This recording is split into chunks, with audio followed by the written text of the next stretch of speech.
안녕하세요. 워런 버핏처럼 매일 신문을 박전문께 읽으면서 투자의 고수가 됩시다. 웜의 신박오는 6월 26일 수요일 순서입니다.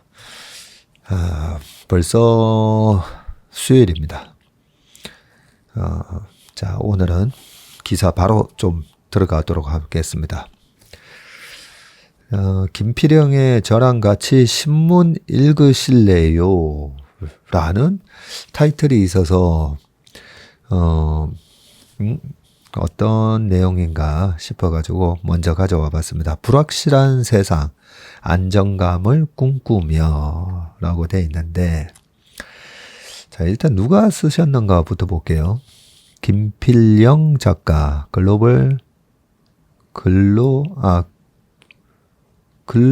근로성장연구소네요. 글로벌이 아니라, 근로성장한다? 근로성장연구소 부대표라고 되어 있습니다.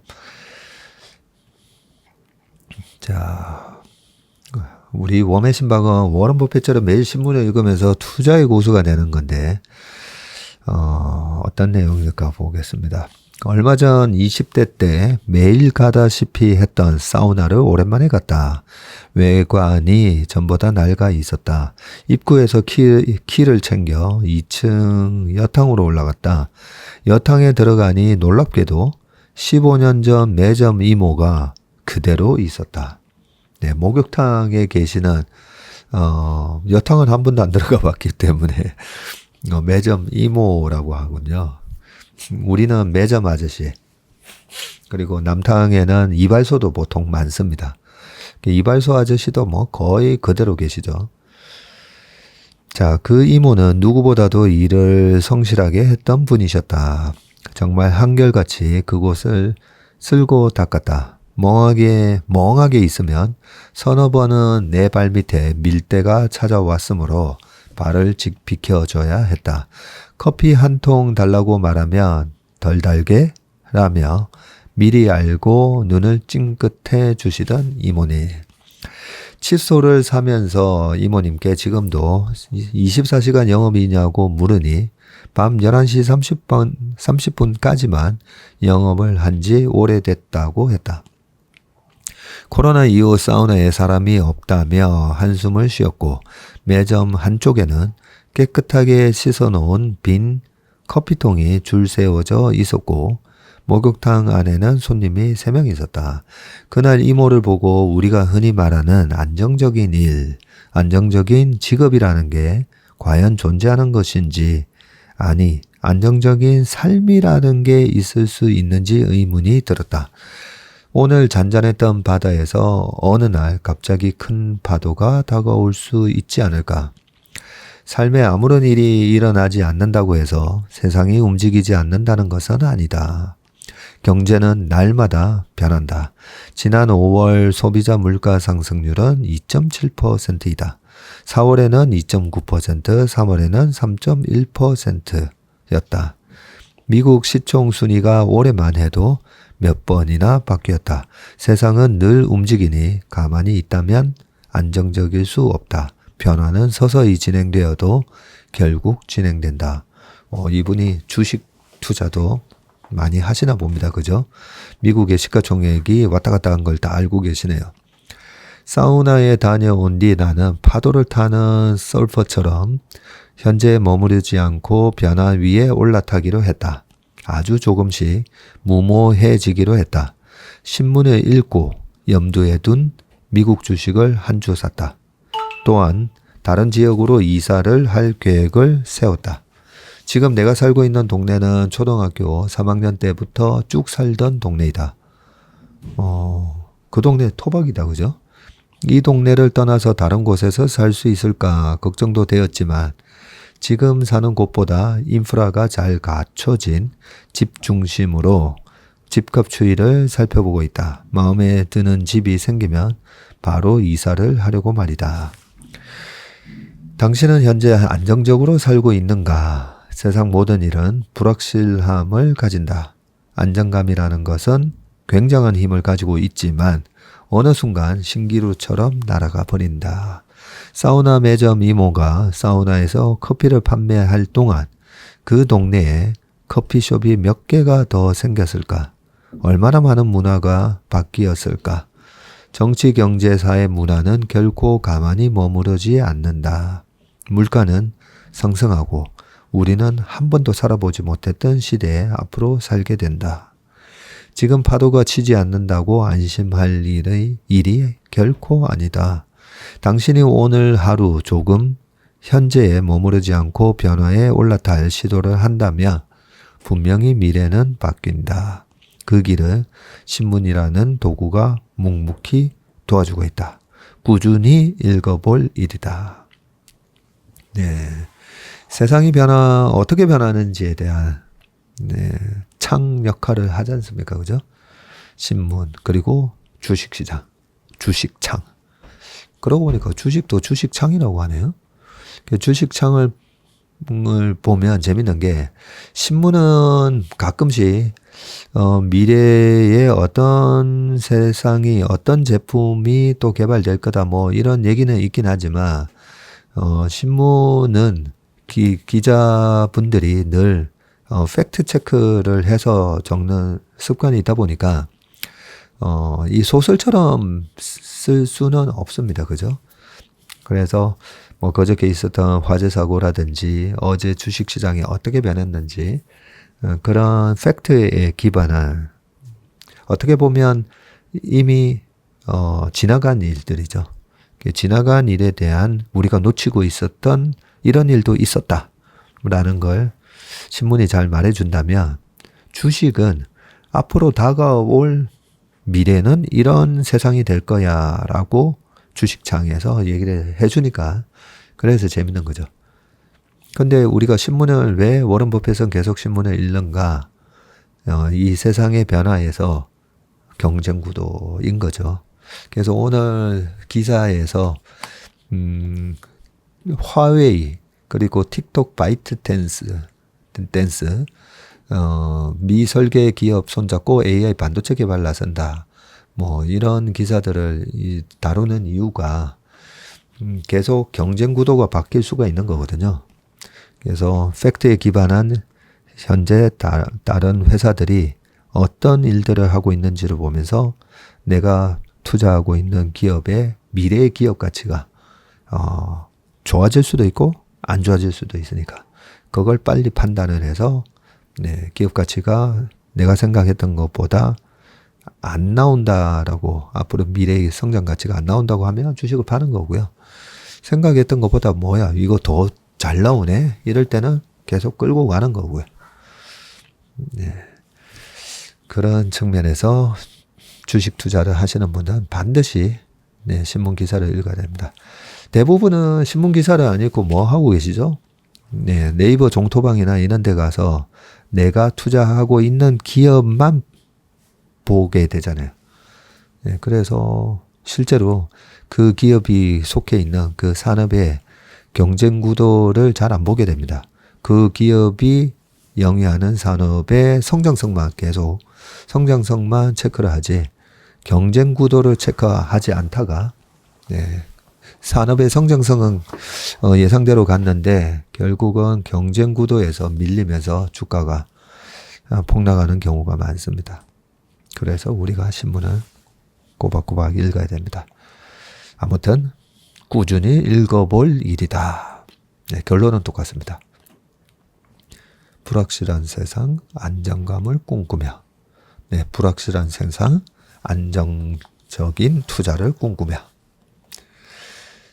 자, 두 번째 기사로 넘어가 보겠습니다. 자, 애플, 오늘은 전자신문하고요, 조선일보랑 여러 개 좀 섞여 있습니다, 기사가. 자, 애플 아이폰 조립 공정 자동화 추진, 인력 50% 감축 목표예요. 자, 인력 감축 뉴스가 두 가지 의미가 있댔죠. 우리가 인력 감축, 회사가 사정이 안 좋나? 요런 경우가 있고요.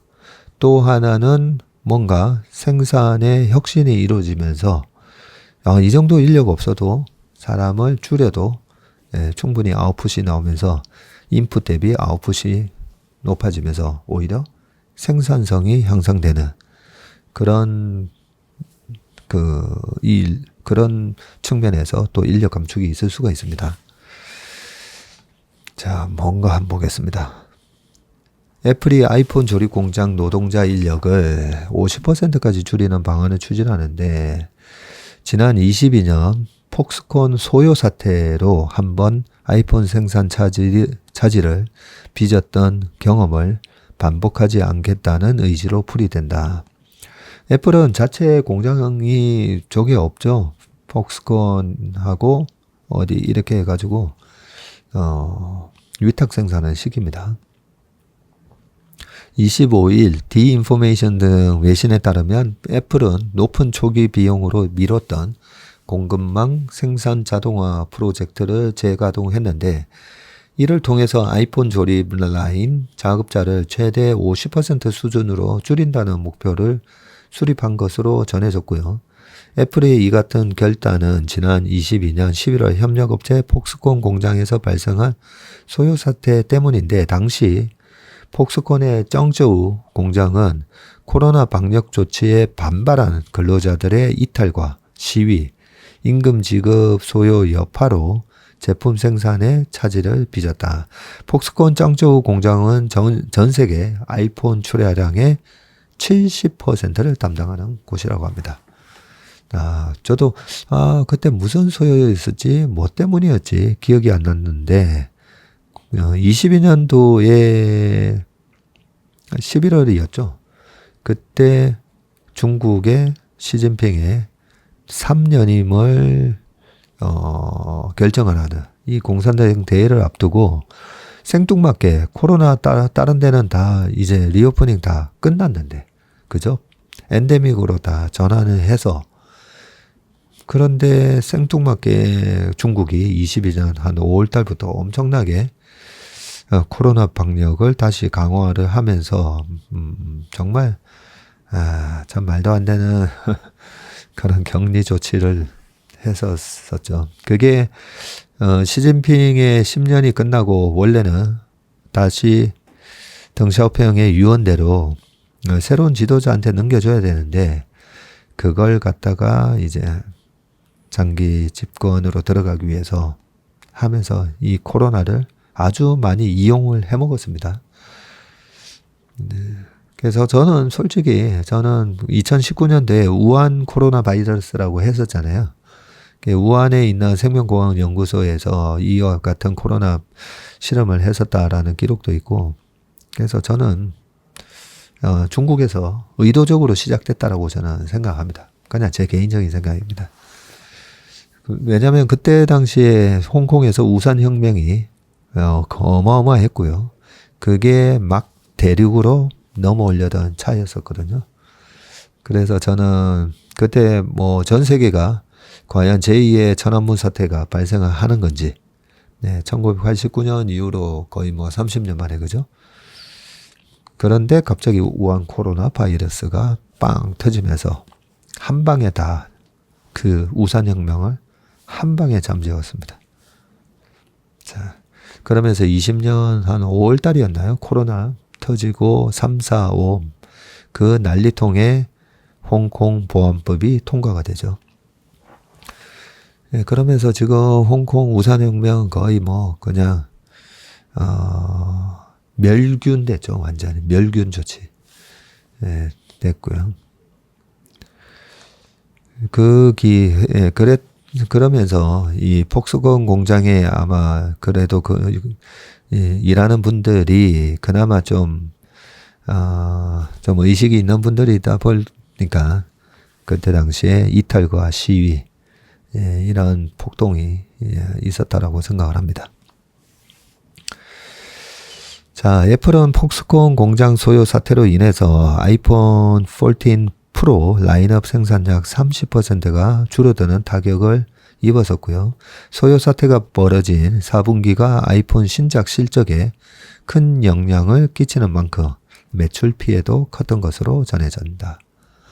안 그래도 22년 페드의 금리 인상 때문에 주식시장이 힘들었는데 엎친 데 겹친 격이었었죠, 그때. 자, 디인포메이션은 이 사건 이후 사빅한 애플 운영 담당 수석 부사장이 근로자들에게 향후 몇 년간 아이폰 최종 조립 공정에 있는 노동자 수를 50%까지 줄일 것이라고 지시했다고 설명을 했고요. 실제 애플 연례 공급망 보고서에 따르면 애플 협력업체에서 모니터링하는 총직원 수는 22년 160만 명에서 2023년에 140만 명으로 줄었다고 합니다. 야, 애플 협력업체에서 모니터링하는 총 직원 수가 160만 명이나 됐었군요. 애플 생산 자동화 프로젝트는 작년 9월 출시한 아이폰 15 조립 과정에서도 사용된 것으로 알려졌고요. 애플은 지난해와 올해 초 각각 인수한 드리시티와 다윈 AI도 생산 자동화를 위한 작업의 일환으로 전해진다. 드리시티는 공정의 병목 현상과 생산 문제를 실시간으로 파악하고 다윈 AI는 제조 과정에서 부품을 시각적으로 검사할 수 있는 AI 기술 개발 기업입니다. 애플은 올해 출시할 예정인 아이폰 16에도 당초 아이폰 버튼과 일부 부품 조립 과정을 자동화할 계획이었지만 결합률이 높아 취소한 것으로 전해진다 라고 합니다.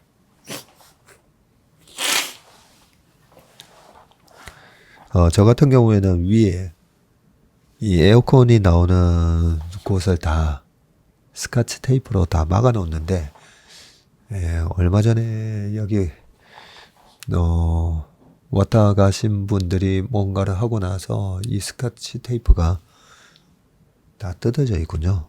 위에서 에어컨이 떨어지는 걸 별로 안 좋아합니다. 저희 집은 정말 더울 때, 여름에 8월 달에 정말 더워가지고 도저히 밤에 잠을 못 자겠다 했을 때 1년에 한 3일에서 5일 에어컨 트는 것 같아요. 웬만하면 에어컨을 잘 안 틉니다. 그래서 사무실에서 에어컨이 너무 빵빵하게 나오면 다 좀 막아버리는데 오늘 에어컨이 너무 좀 빵빵하게 나오네요. 자, 그 다음 기사입니다. 자, LS1렉 미국 맞춤형 고압 차단기 개발 배전 시장 공략 박차. 요즘 벌써 한 1년 반 동안 이쪽 관련된 주식이 엄청나게 오르긴 했지만 그래도 공부를 해야죠. 투자를 하든 안 하든 이 공부를 하면서 간접 경험이 될 수가 있으니까요. 그죠? LS 일렉트릭이 미국 시장 맞춤형 고압용 차단기를 개발해서 북미 배전 시장 공략에 속도를 내는데, 최근 미국 배전 시장 점유율 확대를 위해 현지 고압용 차단기 시장의 절반 이상을 차지하는 LIS가 Load Interrupter Switch라고 합니다. 이 신제품을 출시했다고 밝혔습니다. 국내에서 주로 사용하는 진공 차단기 VCB는 고압의 전기를 연결하고 통전, 전기를 통하게 하고 그 다음에 끊는 단전, 기본 기능과 더불어서 사고 전류를 차단하는 기능을 함께 갖고 있지만 미국의 경우에는 통전과 단전 기능만 수행하는 LIS를 사용하는 비중이 상대적으로 크다고 합니다. 북미 고압 차단기 시장은 연간 4조 원 규모로 LIS와 VCB가 각각 50%씩 양분을 하고 있는데요. LS 일렉트릭은 기존 제품 대비 사용자 안정성과 편의성이 크게 향상된 LIS 솔루션을 통해서 사업을 확대한다는 전략이고요. 이에 따라 통전과 단전 기능에 집중하면서도 현지 범용 제품 25KA 그리고 38KA 대비 40KA로 단시간 성능을 향상, 단락사고로 인한 고장 전류에도 안정적으로 견딜 수 있는 LIS를 개발했다고 합니다. 또한 고전압 제품의 위험성을 고려해서 사용자가 충분히 안전한 거리에서 LIS를 온앤오프 조작할 수 있는 원격 기능을 구현, 편의성과 안전성을 동시에 향상시켰으며 이 기능을 수행하는 모터, 컨트롤러, 스위치를 일체형으로 모듈화해서 경쟁사 제품과 차별화했다고 합니다. LS-일렉은 북미 시장에서 전기 제품 판매를 위해 반드시 필요한 이 CSA와 UL 인정을 모두 확보한 만큼 LIS 주요 고객인 유틸리티, 플랜트, 대형 빌딩 등을 중심으로 시장 공략에 나선다는 계획입니다. 이 유틸리티 전력 쪽이나 플랜트 공장 뿐만 아니라 이 대형 빌딩에도 들어가겠네요. 보니까. 자, 현지 차단기 시장의 절반을 점하는 LIS 솔루션을 확보한 만큼 시장 진입을 본격화할 수 있게 됐다면서 새로운 솔루션, 새로운 플레이어로서 일부 기업이 장악한 시장에서 파란을 일으킬 것이라고 말을 했네요. 네, 선전하기를 기원하겠습니다. 위에 그림이 나오네요. 사진에 LS-일렉이 북미 배전 시장을 겨냥해서 개발한 LIS라고 나옵니다. 네. 우리 그 첫 댓글 위에 보면 요 시간대별로 기사 다 있잖아요. 그 기사들을 클릭을 해보시면 이런 사진 같은 것도 보고 싶으실 때 다 보실 수가 있습니다. 자, 그 다음 기사는 바이오입니다. 이 전자신문에 보면 은근 바이오 기사가 되게 많아요. 상반기 국내 제약사 매출 신장 속에 수익성 하락 고민 지소이네요. 국내 제약사들이 상반기 매출 신장에도 수익성 개선에 어려움을 겪을 것으로 예상이 되는데 해외 진출을 위한 R&D 투자 확대가 수익성 악화 원인으로 꼽히지만 정부의 약가 인하 정책과 의정 갈등 여파도 영향을 미쳤다고 합니다. 하반기 의약품 수요가 늘어나고 기술 수출 성과까지 이어질 경우 전반적인 실적 개선이 이루어질 것으로 보이는데요. 25일 FN가이드에 따르면 국내 빅5 제약사 대부분은 올해 상반기 매출이 소폭 증가 또는 현상 유지가 예상되지만 영업이익은 최대 40%까지 하락할 것으로 예상됩니다. 자, 시장 1위 유한양행은 올해 상반기 매출에 9,714억 원, 영업이익은 266억. 영업이익이 왜 이렇게 안 나오죠? 기록할 것으로 보이는데 지난해 같은 기간 비교해서 매출은 3% 증가했지만 영업이익은 46.6%나 떨어질 것으로 예측이 되는데 뒤를 이어 녹십자는 올해 상반기 매출 8,100억에 영업이익 610억. 녹십자가 영업이익률이 훨씬 높네요. 그렇죠? 한 7% 나오는데 유한양행의 영업이익률이 거의 3%도 안 나오네요. 자, 국내 빅5 종근당은 빅5 제약 중 유일하게 상반기 매출 영업이익 모두 하락할 것으로 보인다고 하고요. 상반기 매출은 소폭 하락한 7,451억으로 예상되지만 영업이익은 611억으로 전년 동기 대비해서 20% 이상 줄어들 것으로 전망된다. 지난해 기술 수출 기저효과가 크게 작용했다라고 되어 있습니다. 반면 한미약품은 매출과 영업이익 모두 성장한 유일한 빅5 제약사가 될 것으로 보이는데 올해 상반기 예상 매출은 7,900억인데 영업이익이 1,262억이네요. 거의 10%, 거의 20% 가까이 나온다, 그죠? 20%는 아니고, 딱 15%네요, 보니까. 16% 정도. 자, 전년 동기 대비해서 매출은 12.3%, 영업이익은 무려 35.5%나 증가할 것으로 예상이 됩니다. 제약사 영업이익 1위는 물론 매출 기준으로도 종건당을 넘어서 3위로 치고 오를 전망이고요. 로스젯, 아모잘탄 등 복합 신약이 실적 확대에 주요한 것으로 분석이 됩니다. 국내 제약사들의 수익성 악화 하락은 구조적 문제와 함께 대변수까지 더해지며 심화되고 있다. 네, 구조적 문제. 주식 투자할 때 이 구조적 문제, 요게 제일 중요합니다. 약세장에도 세 가지가 있다고 했죠. 이벤트 드리븐 약세장, 두 번째가 뭐죠? 시클리컬 약세장, 그리고 제일 무서운 구조적 약세장. 스트럭처럴 베어 마켓. 자, 정부의 지속적인 약가 인하 정책으로 국내 시장에서는 수익성 확보가 어려운 실정이다. 네, 구조적 문제네요. 해외로 눈을 돌릴 수밖에 없는 상황에서 글로벌 임상시험과 현지 마케팅 등 투자 비용이 늘면서 수익성을 압박하고 있다. 여기에 올해 상반기는 전공이 집단 사직으로 촉발된 의정 갈등의 여파까지 겹치면서 영업이익 하락에 직간접적으로 영향을 줬다는 분석이다.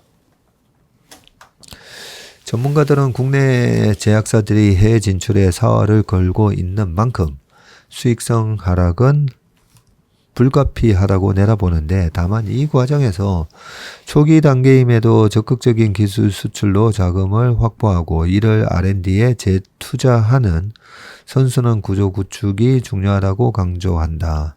특히 올해 하반기에는 독감 등 계절적 요인에 따른 의약품 수요가 늘어나고 해외 진출 시도가 활발히 예고된 만큼 반등 기회도 충분하다는 평가인데, 실제 녹십자는 오는 7월 미국 내 혈액제제 면역 글로불린 알리글로 출시가 예정되었으며,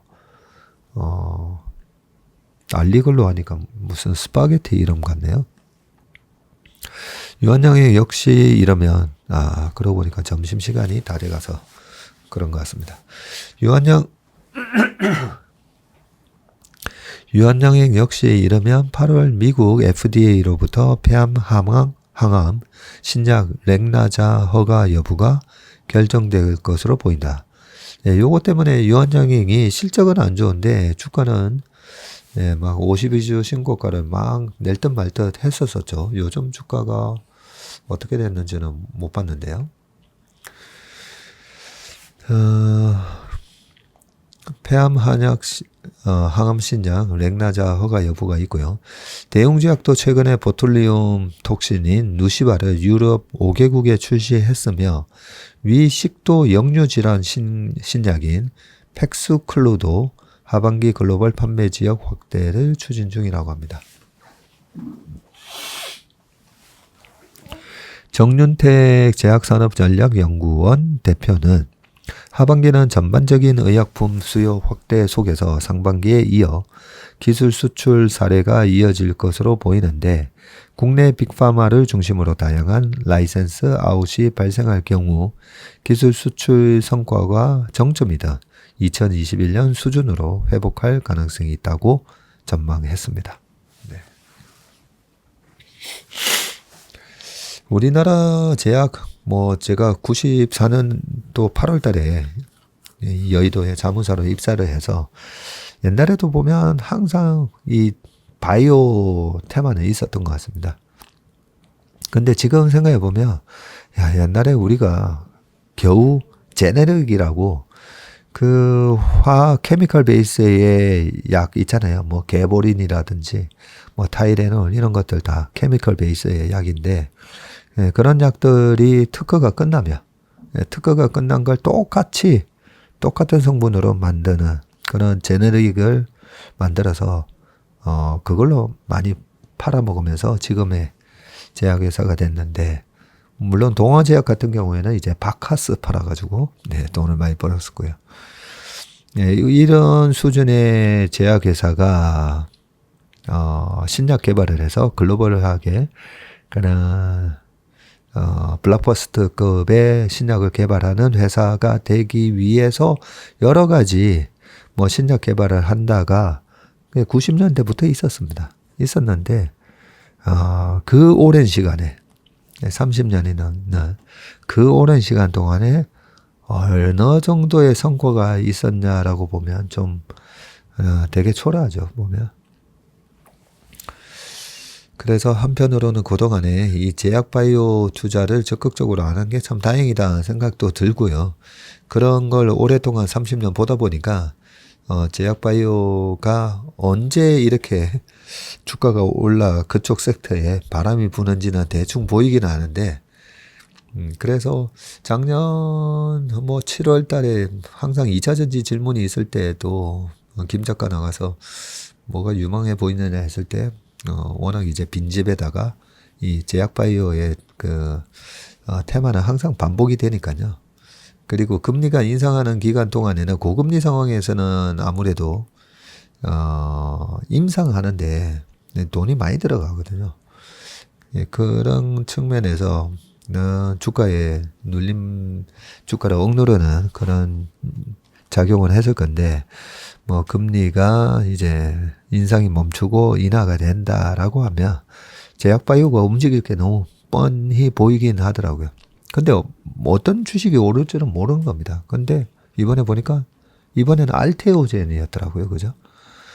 그걸 모르기 때문에 바이오 ETF를 하나 사서 퇴직연금 계좌에 넣어봤지만 확실히 잘 모르는 거를 전체적인 섹터를 사서 들어가는 투자는 요즘은 잘 안 먹힙니다. 그죠?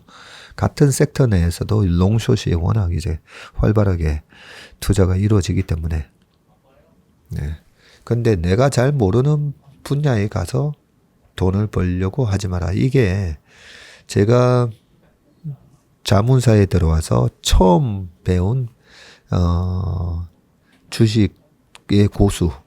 제가 대유투자자문에 들어갔는데 그때 대유증권에 굉장히 운용을 잘 하시는 분이 계셨거든요. 남상무님이라고 계셨는데 그분이 기가 막히게 삼성전자를 사서 95년 1월 달에 기가 막히게 또 다 팔시더라고요. 근데 지나고 보니까 그죠. 거의 최고점에 다 팔고 나오셨는데 그분 바로 밑에 계셨던 매니저 분들하고 한 3개월 같이 일하면서 제가 계속 물어봤죠. 네, 그분이 어떤 식으로 운영하셨는지.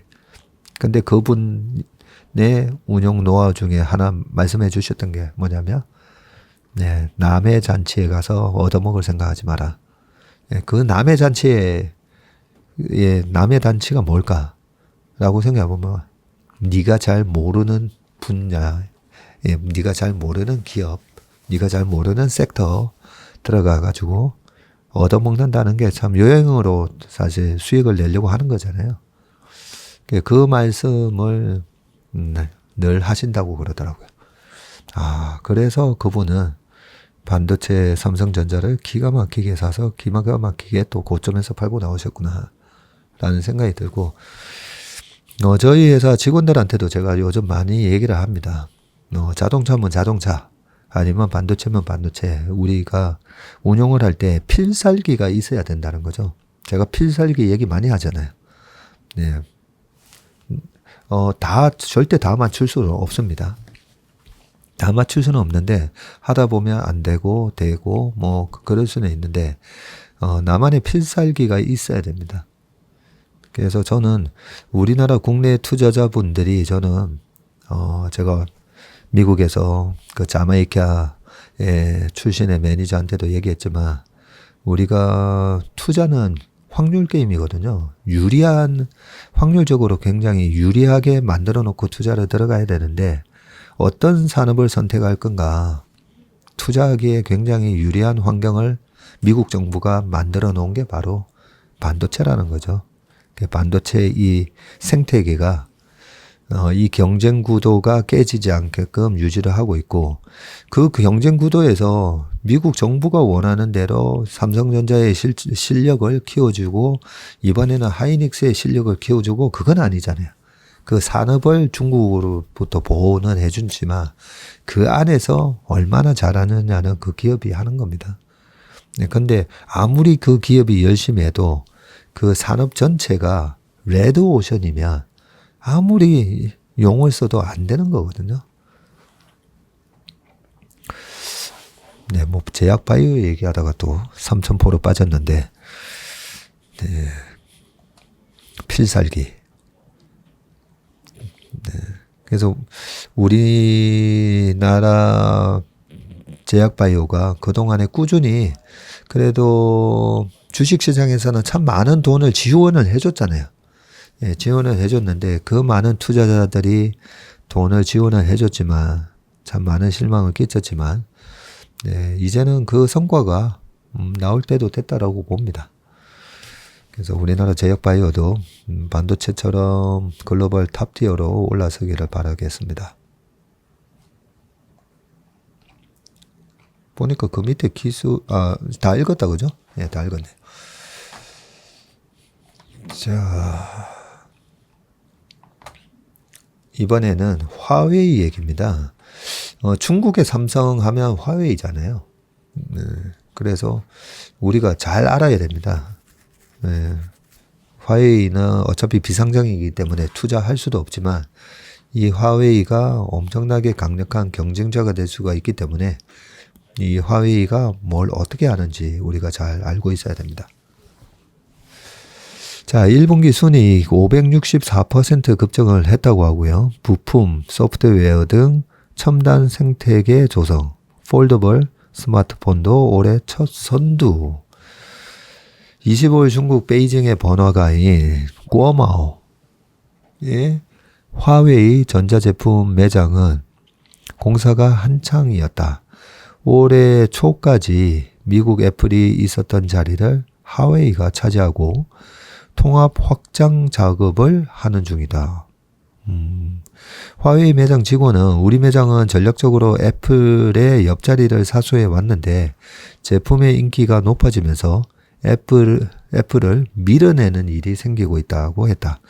미국과 중국이 벌이는 무역전쟁의 상징처럼 여겨진 화웨이 제재가 5년을 맞은 가운데 한때 위기에 빠졌던 화웨이가 부활하고 있다. 미국의 제재를 극복하고자 자국산 부품 및 소프트웨어 개발에 매진하는 한편 중국 지도부의 전폭적인 지원, 인구 14억 명의 거대한 내수시장을 토대로 실적이 빠르게 회복 중입니다. 미국 상무부는 2019년 5월에 스마트폰 글로벌 점유율 2위였던 중국 대표 IT 기업인 화웨이와 계열사 70여 곳을 블랙리스트로 올려서 미국 기업과의 거래를 차단을 했었죠. 트럼프 때. 그러나 화웨이는 미국 없는 실적 반등에 성공을 했습니다. 야, 2019년이니까 딱 5년 전이다, 그죠?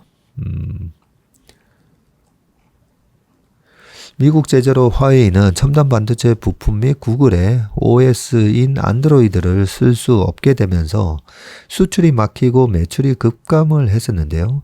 기업이 고사하리라는 전망이 우세했지만 결과는 반대였다. 이코노미스트는 최근에 미국의 화웨이 암살 시도가 역풍으로 돌아왔다.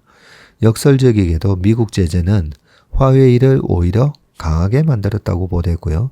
화웨이 연례 보고서에 따르면 지난해 화웨이 매출이 7,041억 위안 약 134조 원으로 전년 대비해서 10% 가까이 늘었고요.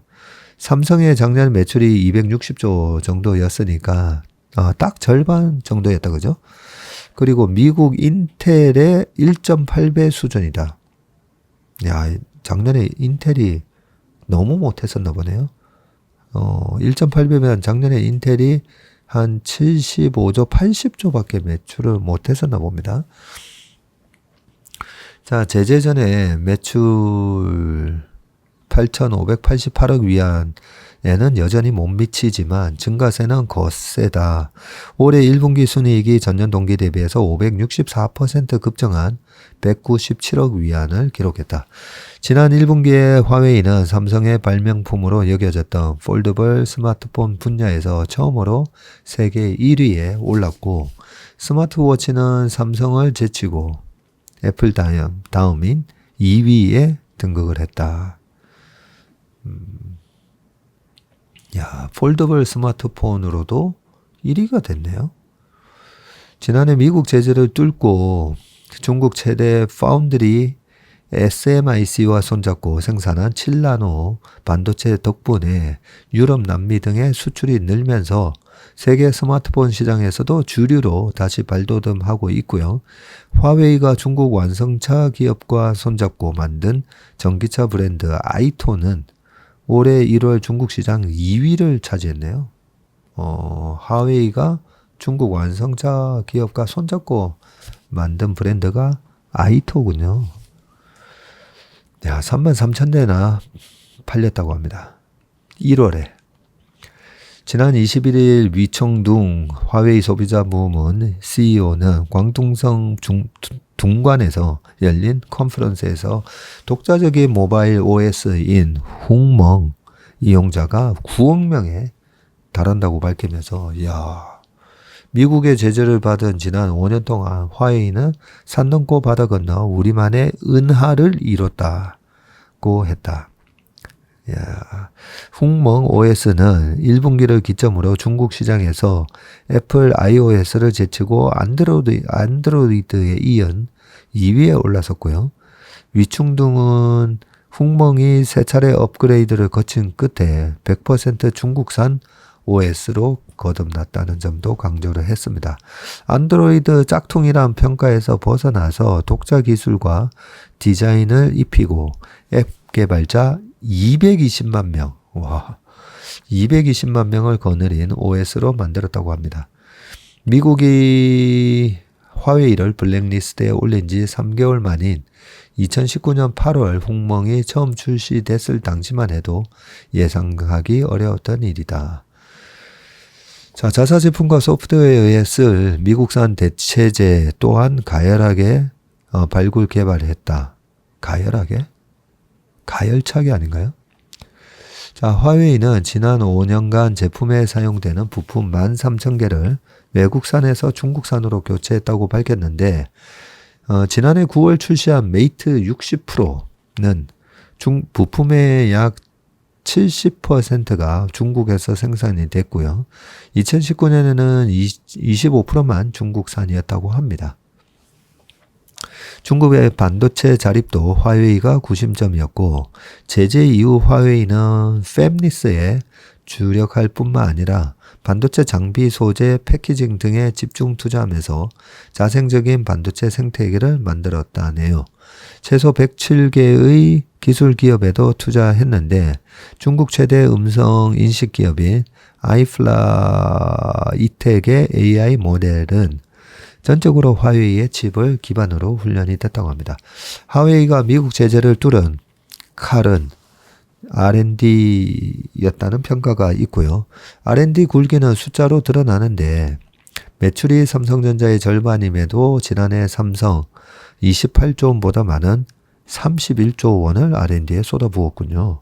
화웨이 직원이 20만 7천 명입니다. 와, 55%인 약 11만 4천 명이 R&D에 종사를 하고 있다고 하고요.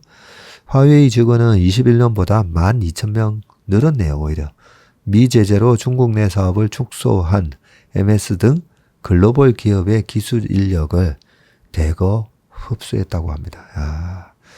한편 화웨이의 부활을 자체적인 노력의 결과라고 보기는 무리라는 지적도 나오는데 미중 갈등 속에 중국에서 궈차오라고 애국 소비 열풍이 불면서 화웨이 판매가 급증한 측면도 있고 지난해 화웨이가 자체 개발한 7나노급 반도체를 탑재한 스마트폰을 출시했을 때는 중국 소셜미디어에 화웨이 찬가가 쏟아졌습니다.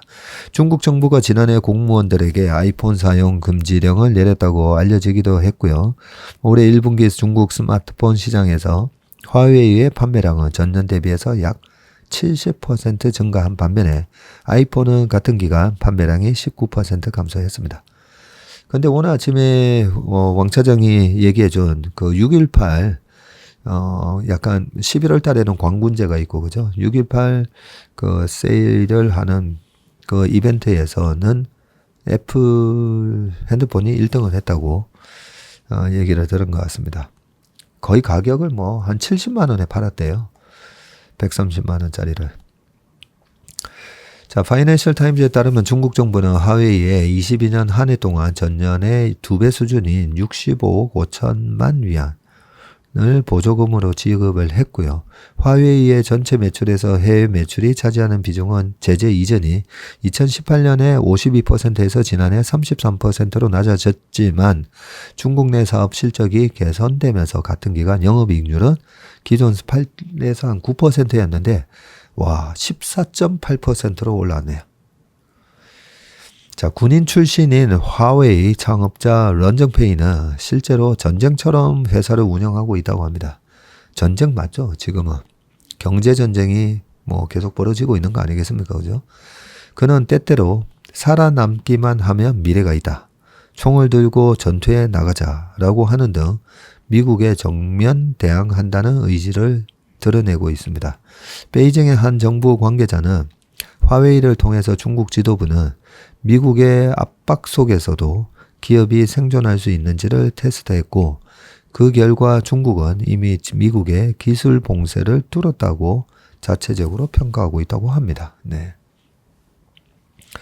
자, 과거 미국의 화웨이 제재에 대한 과거 기록이 나오는데 미국은 2012년 화웨이를 미국 안보의 위협이라고 지목을 해서 2018년부터 화웨이 때리기에 돌입을 했다고 합니다.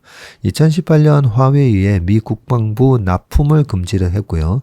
2019년에는 5월에는 미 상무부가 화웨이를 블랙리스트에 올리고 미국의 첨단 기술 사용을 금지를 했습니다. 2020년에는 화웨이의 반도체 생산도 사실상 막았고요. 이 결과 화웨이의 21년 매출은 전년 대비 3분의 1로 줄었고 최근에는 그러나 내수 진작과 장비, 소프트웨어 국산화를 통해서 부활했다는 평가를 듣는다. 2019년에 트럼프 정부에서 관세 폭탄만 때린 게 아니라 이렇게 화웨이에 대한 노골적인 제재가 들어가면서 우리나라가 2019년만 하더라도 중국에 대한 매출 비중이 미국의 매출 비중이 한 15, 16이었고요. 중국에 대한 수출입니다. 수출. 예. 수출 비중이 한 25% 되다 보니까 중국을 때리면 아무래도 우리도 영향을 받기 때문에 고래 싸움에 새우 등이 터지는 그런 거를 우려하면서 우리나라 증시도 2019년도에 지금하고 되게 비슷해요. 금리는 동결을 해놓은 상황에서 중국 때리기 때문에 미국 기업의 주가는 계속 날아가는데 2019년도가 S&P 500이 28.8% 올랐었는데요. 그때는 미국 기업의 EPS 증가율이 1%밖에 안 됐었습니다. 이익도 별로 안 났었는데 주가만 계속 올라갔었는데 반면에 우리나라 주식은 2019년 8월에 저점을 치게 됩니다. 오히려. 그러다가 딱 7월 말에 7월 말이었었죠. 그때